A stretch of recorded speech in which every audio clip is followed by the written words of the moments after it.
Sebagai sebuah negara yang kaya dengan budayanya, Indonesia juga kaya akan cerita-cerita legenda yang mengisahkan terbentuknya sesuatu, termasuk terbentuknya pulau-pulau yang ada di Indonesia. Berikut 7 legenda terbentuknya pulau-pulau yang ada di Indonesia, versi On The Spot.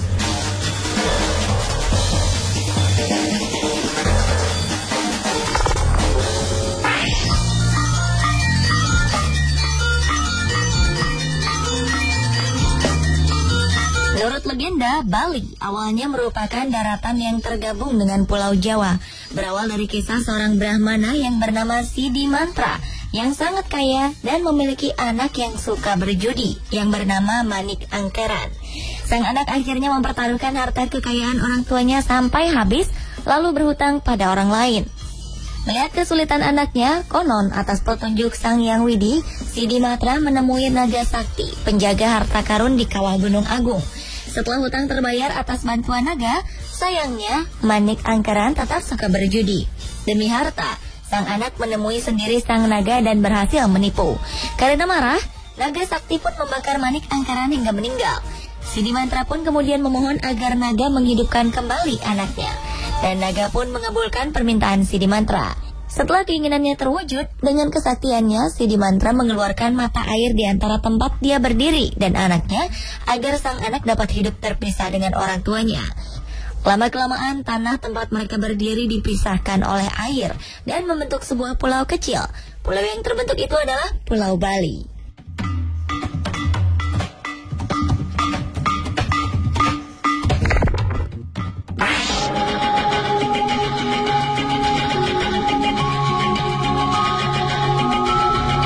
Legenda terbentuknya Pulau Samosir berkaitan erat dengan terbentuknya Danau Toba.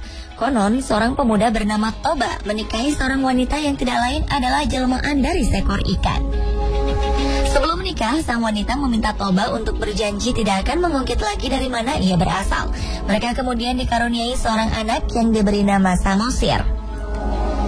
Suatu hari, Samosir diberi tugas oleh ibunya untuk membawa makan siang untuk sang ayah yang sedang bekerja di ladang. Namun di tengah jalan, karena lapar, Samosir memakan bekal yang seharusnya untuk ayahnya. Mengetahui hal itu, Toba marah dan mengatakan bahwa Samosir adalah anak ikan. Mendengar aduan anaknya, sang ibu lalu menyuruh Samosir pergi ke puncak gunung yang paling tinggi dan menangis sekerasnya. Tidak lama kemudian, hujan pun turun dan membanjiri daerah mereka. Sang ayah, Toba, yang sedang bekerja tidak dapat melarikan diri dan akhirnya tewas tenggelam. Sementara sang ibu kembali berubah menjadi seekor ikan. Sementara gunung tempat Samosir berlindung menjadi sebuah pulau di tengah danau. Pulau itu dinamakan Pulau Samosir, sedangkan danaunya dinamakan Danau Toba.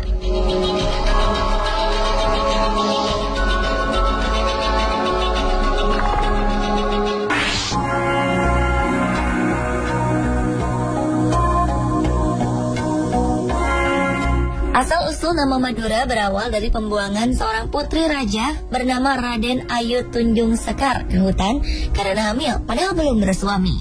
Sang putri mengaku bahwa kehamilannya disebabkan oleh mimpinya yang didatangi bulan purnama. Namun raja tidak mempercayai alasan putri kesayangannya itu. Sang putri kemudian mempersilahkan Patih untuk membunuhnya. Tetapi jika alasannya memang benar, putri tidak akan mati terbunuh. Benar saja, pedang yang digunakan Patih untuk membunuh tidak dapat menyentuh tubuh putri. Patih lalu membuatkan rakit untuk putri yang sedang hamil ini dan menyuruhnya melarikan diri. Ketika sedang berlayar saat bulan purnama muncul, sang putri melahirkan seorang bayi laki-laki dan diberi nama Raden Sagara. Sagara dalam bahasa Madura artinya laut. Ketika sampai di darat, bayi yang baru berumur beberapa hari ini tiba-tiba meloncat dan berlari ke sana kemari. Bayi Sagara itu pun menemukan sebuah pohon bersarang lebah yang tersangkut. Namun seperti ingin memberi izin pada sang bayi, lebah-lebah yang tadinya berkerumun pada sarang itu menyingkir, sehingga bayi Sagara dan ibunya bisa minum madu. Sang putri pun menamakan pulau yang ditemuinya ini dengan nama Madura, yang berasal dari kata madu ara-ara, artinya madu di tengah yang lapang.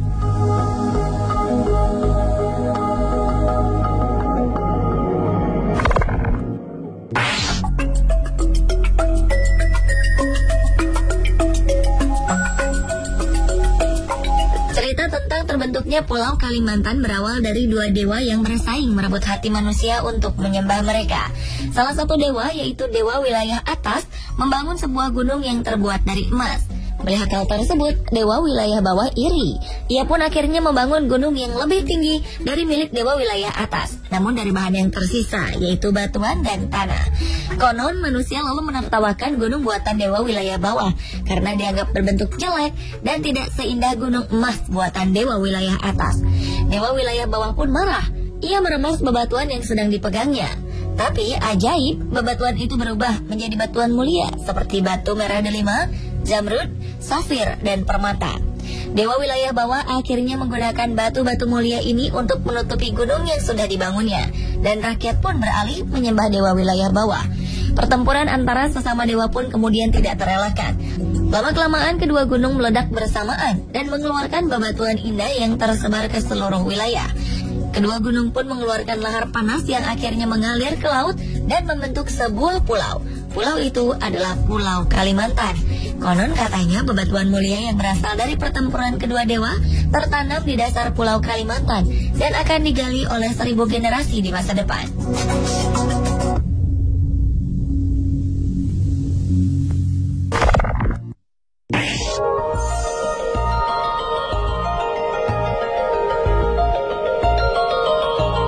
Masyarakat asli Belitung menyebut Belitong atau singkatan dari Bali terpotong. Legenda yang diturunkan dari orang tua menceritakan bahwa suatu ketika di Pulau Bali ada seorang raja yang memiliki putri yang cantik jelita. Namun sayang, memiliki penyakit kelamin. Raja dan ratu pun mengadakan sayembara untuk menyembuhkan penyakit anaknya. Tetapi tidak ada yang berhasil menyembuhkan putri. Raja pun terpaksa mengasingkan sang putri di hutan dengan ditemani oleh seekor anjing. Mereka hidup hanya berdua. Suatu hari sang putri didapati hulu balang raja dalam keadaan hamil, yang kemudian membuat sang raja marah. Raja pun berdoa kepada dewa untuk menghancurkan tanah tempat putri tinggal.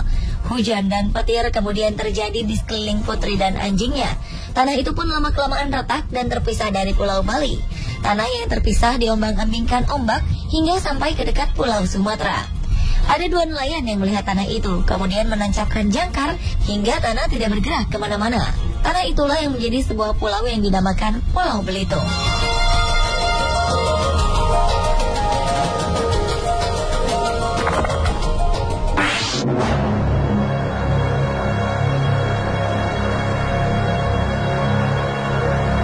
Pulau W merupakan pulau paling ujung Sumatera, salah satu pulau terluar di Indonesia. Pulau ini termasuk dalam wilayah daerah istimewa Aceh. Menurut legenda, pulau ini awalnya menyatu dengan Pulau Sumatera. Namun suatu hari terjadi gempa bumi dan hujan yang turun berhari-hari. Daratan paling ujung Sumatera akhirnya patah dan membentuk sebuah pulau yang tandus dan gersang. Lalu ada seorang putri jelita yang meminta pada Tuhan agar pulau tidak gersang sehingga penduduknya bisa hidup dari tanah itu. Putri pun membuang semua perhiasannya ke laut sebagai sesajen untuk doanya itu. Tuhan mendengar doanya. Hujan kembali turun dengan derasnya. Karena hujan deras itu terbentuklah sebuah danau di tengah Pulau W yang dinamakan Anek Laut. Putri itu sendiri akhirnya terjun ke dasar laut dan menjadi Pulau Rubiah yang letaknya berdekatan dengan Pulau W. Sementara perhiasan-perhiasan yang dibuang sang putri berubah menjadi terumbu karang yang indah yang mengelilingi Pulau W.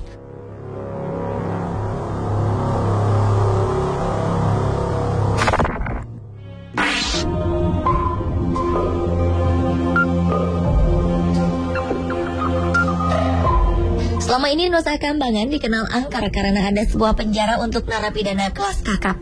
Menurut legenda, pulau yang juga dijuluki Alcatraznya Indonesia ini menyimpan sebuah legenda menarik.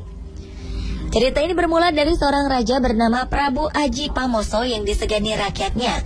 Namun kesaktiannya tersaingi oleh seorang pertapa bernama Resikano. Mendengar hal itu, Prabu Aji berniat untuk menyingkirkan Resikano. Mendengar rencana itu, Resikano lari meninggalkan kerajaan dan bersembunyi di sebuah pulau sambil bersemedi. Namun kemudian ia tetap tewas oleh Prabu Aji. Setelah membunuh Resikano, Prabu Aji dikejutkan oleh suara gemuruh yang memanggil sang raja. Bersamaan dengan itu, jasad Resikano menghilang berganti dengan seekor naga. Prabu Aji pun melontarkan panahnya dan mengenai jantung sang naga. Tubuh naga hilang berganti menjadi seorang wanita cantik. Wanita ini ternyata bernama Dewi Wasowati. Sang wanita kemudian berterima kasih kepada Prabu Aji karena telah membebaskan dirinya. Sebagai ganti balas budinya, Dewi Wasnawati memberikan sebuah bunga wijaya kusuma yang konon bisa menurunkan raja-raja yang berkuasa di tanah Jawa.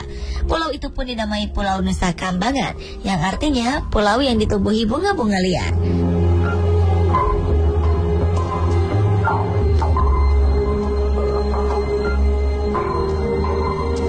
Pemirsa, itulah 7 legenda pulau-pulau di Indonesia.